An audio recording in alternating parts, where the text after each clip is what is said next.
SLD educational academy. आप सभी को स्वागत है आपके अपने इस प्यारे से YouTube channel SLD educational academy पे।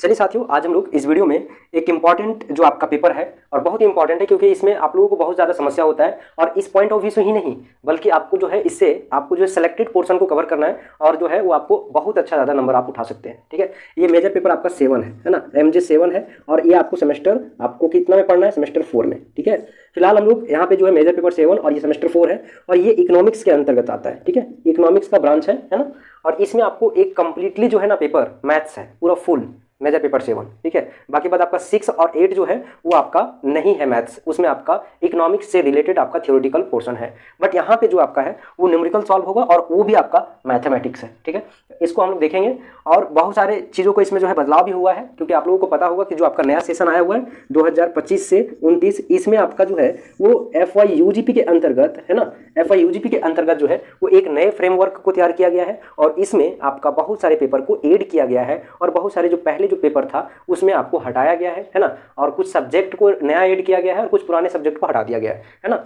और साथ ही साथ बहुत सारे ऐसी चीज़ हुआ है जिसमें आपका जैसे मान लीजिए सिलेबस है तो सिलेबस को भी मॉडिफाई किया गया है, कुछ नए टॉपिक को ऐड किया गया है और कुछ पुराने टॉपिक को रिड्यूस कर दिया गया है। ठीक है, तो वो अभी तक आपको ऑफिशियली अभी तक अपलोड नहीं हुआ है, जब होगा तो आप लोगों को जो है वो हम इन्फॉर्म कर देंगे या फिर टेलीग्राम पे हम जो है वो शेयर कर देंगे। टेलीग्राम अगर अभी तक ज्वाइन नहीं किए तो ज्वाइन कर लीजिएगा, इस वीडियो का जो आपका डिस्क्रिप्शन बॉक्स है उसमें आपको देखने के लिए मिल जाएगा। ठीक है, अभी हम लोग यहाँ पे बात करते हैं इसमें, तो इसमें देखिए जो यूनिट नंबर 1 है ना उसमें आपको यहाँ पे है बेसिक कॉन्सेप्ट। ठीक है, बेसिक कॉन्सेप्ट के अंतर्गत आपको जो है वो आपका सेट के बारे में पढ़ना है ना, सेट किसको बोलते हैं, सेट का टाइप्स कितना होता है ना, ये सब चीज़ों के बारे में पढ़ना है। और फिर आपका यूनिट नंबर जो है वो आपका 2 है जिसमें आपको फंक्शंस के बारे में पढ़ना है ना, फंक्शंस के बारे में पढ़ना है। ठीक है, तो इस तरीके से आपका जो है ये आपका दिया हुआ है। ठीक है, आगे बढ़ने से पहले एक चीज़ और आप लोगों को बता दें कि बहुत सारे लोग इस चीज़ को लेकर चिंतित हैं है ना कि आखिरकार जो सेमेस्टर आपका 4 है ना, इस सेमेस्टर 4 से पहले जो आप एग्जाम लिखे हैं सेमेस्टर 3 में है ना, सेमेस्टर 3 में इसका रिजल्ट कब आएगा है ना। सेमेस्टर 3 का रिजल्ट को लेकर बहुत सारे लोग चिंतित हैं है ना, और परेशान भी हैं और होना एक जरूरी भी है क्योंकि आप लोग जब एग्जाम देते हैं तो उसका रिजल्ट का हर कोई का वेट होता है। लेकिन आप लोग ये सोचिए कि आप लोगों का एग्जाम शुरू कब हुआ था, तो आपका 15 जुलाई को है ना, 15 जुलाई को शुरू हुआ था और आपका समाप्त हुआ था आपका 7 अगस्त को। 7 अगस्त को जो है वो समाप्त हुआ था। अब यहाँ पे अगस्त के बाद है ना, अगस्त के बाद आपका जो है वो आता है सितंबर अक्टूबर, अभी अक्टूबर आपका चल ही रहा है ना। तो आप लोगों को पता चलना चाहिए कि आखिरकार हमारा जो रिजल्ट है वो लेट क्यों हो रहा है, इस चीज़ को समझ जाइए, परेशान होने की कोई आवश्यकता नहीं है। देखिए हम इससे पहले जो वीडियो बनाए थे प्रीवियस की वीडियो लास्ट मंथ है ना, अक्टूबर की लास्ट वीक में है ना, मंथ जो अक्टूबर है इस अक्टूबर मंथ का लास्ट वीक में या तो फिर आपका नवंबर का फर्स्ट वीक में आएगा। ठीक है, रिजल्ट। तो बहुत सारे लोग जो है कमेंट कर रहे थे उसमें कि जो है वो बहुत ज़्यादा डिले हो जाएगा सर है ना, अक्टूबर का लास्ट वीक में तो नहीं आएगा लेकिन नवंबर में आता है तो फिर बहुत ज़्यादा डिले हो जाएगा। देखो बाबू, आप लोगों को हम बताते हैं कि यहाँ पे आखिरकार जो है वो डिले होने की जरूरत क्या है ना, और आखिर ऐसा हो क्यों रहा है। ठीक है, समझ जाओ, पेशेंस फुल है ना, थोड़ा सा हम 2 मिनट टाइम लेंगे उसके बाद फिर हम लोग क्या आगे करने करेंगे। तो यहाँ पे आपका क्या है, जैसे कि मान लीजिए कि आपका मेजर पेपर होता है ना, तो मेजर पेपर कितना था सेमेस्टर 3 में 2 था, उसके बाद आपका यानी कि मेजर पेपर कितना था आपका 3 था, यानी 4 और 5 था है ना, 4 और 5, एक माइनर था है ना, एक MDC था, सेक था, ठीक है, VAC था है ना, VAC नहीं था इसमें ना, आपका VAC सेमेस्टर 4 में होगा, इसमें आपका जो है वो AEC था। ठीक है, इस तरीके से आपका टोटल कितना हुआ, 3, 1 4 और 1 2 5 है ना, 4 और इधर 2 6 पेपर है टोटल। अब 6 पेपर एक ही सब्जेक्ट का नहीं है, जैसे कि आपका होता है क्या सेमेस्टर 5 6 में आने के बाद सिर्फ और मेजर और माइनर रहता है ना, तो इधर जो है आपको जल्दी से रिजल्ट मिल जाएगा।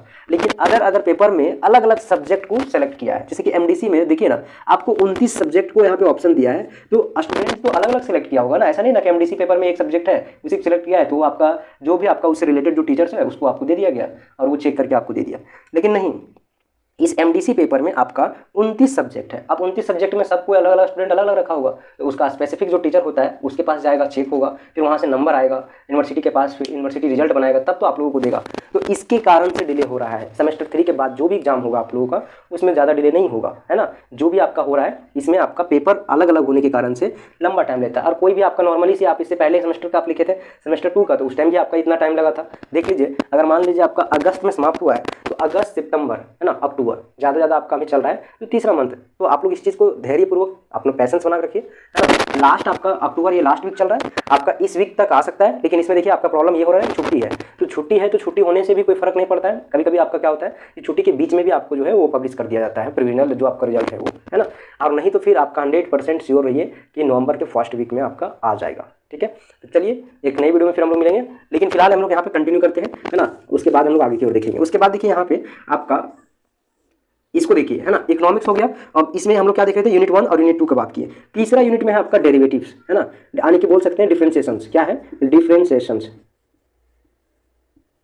है ना। और फिर है आपका फोर्थ यूनिट जो है वो है आपका इंटीग्रेशंस, इंटीग्रेशंस।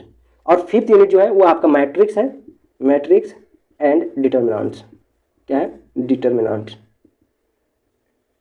ठीक है, मैट्रिक्स एंड डिटर्मिनेंट्स है। तो इस तरीके से टोटल 5 यूनिट है, और ये पांचों यूनिट में से बहुत ज़्यादा सेलेक्टेड पोर्शन को कवर करना है आपको और नंबर को उठाना है, ठीक है।